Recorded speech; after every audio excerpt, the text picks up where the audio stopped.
P प्रतिशत Q मतलब P Q से न तो बड़ा है न ही बराबर है। इसका मतलब पी क्यू से न तो बड़ा और न ही बराबर है। इसका मतलब क्या हुआ? छोटा है। इसका हो गया पी क्यू से छोटा है। पी क्यू से छोटा नहीं है। अगर पी क्यू से छोटा नहीं है तो या तो बड़ा होगा या तो बराबर होगा। पी क्यू से या तो बड़ा होगा या तो बराबर होगा। ठीक। फिर कहा पी क्यू से न तो छोटा न तो बराबर। अब न ही छोटा है न ही बराबर है तो पी क्यू से क्या होगा? बड़ा होगा। ठीक। फिर यहाँ देखिए कहा पी क्यू से बड़ा नहीं है तो पी क्यू से बड़ा नहीं है तो या तो ये छोटा होगा या तो बराबर होगा। ठीक। अगला कहा पी क्यू से न तो छोटा न तो बड़ा है। न तो छोटा है न तो बड़ा है इसका मतलब बराबर होगा। पी क्यू के बराबर हो जाएगा। ठीक है। अब यहाँ देखिए हम उस सवाल को देखते हैं। अब इसको हम यहाँ इम्प्लीफाई करेंगे तो यहाँ देखिए 2t है तो उसको 1t बनाना है।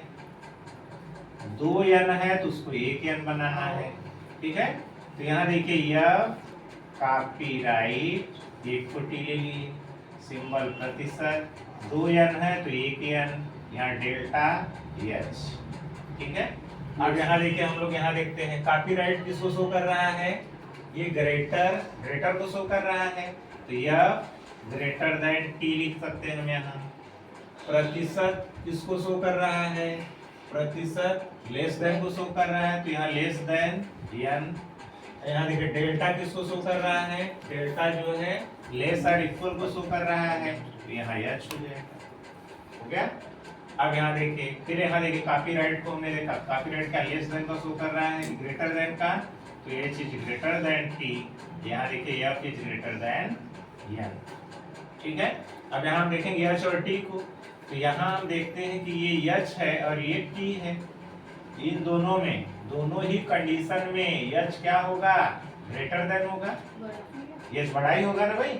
यहाँ देखिए हम इस तरह इसको समझ सकते हैं इससे कि t और h को तो यहाँ देखिए t is less than n is less और इक्वल h। इसका मतलब हुआ t is less than n is less then h। तो h की तरफ मुंह है तो इससे क्या रिजल्ट निकला? h is greater than t। दूसरा कंडीशन ये हुआ कि h is less than n n equal to h। तो यहाँ देखिए दोनों जब आपस में बराबर हैं तो n की जगह h लिखा जा सकता है। उस भी कंडीशन में क्या हो गया? h is greater then. ये भी क्या रिजल्ट दे रहा है आपको कि h is greater than t। तो यहाँ ये बिल्कुल राइट है कि h is greater than t। f और n को हम लोग देखते हैं। हम यहाँ f और n तो हमने बताया कि दो साइन जब एक दूसरे के अपोजिट हो तो यहाँ निर्धारित नहीं किया जा सकता है तो क्या होगा? बिल्कुल गलत होगा। तो आपका आंसर क्या होगा? फर्स्ट। केवल निष्कर्ष पहला अनुसरण करता है।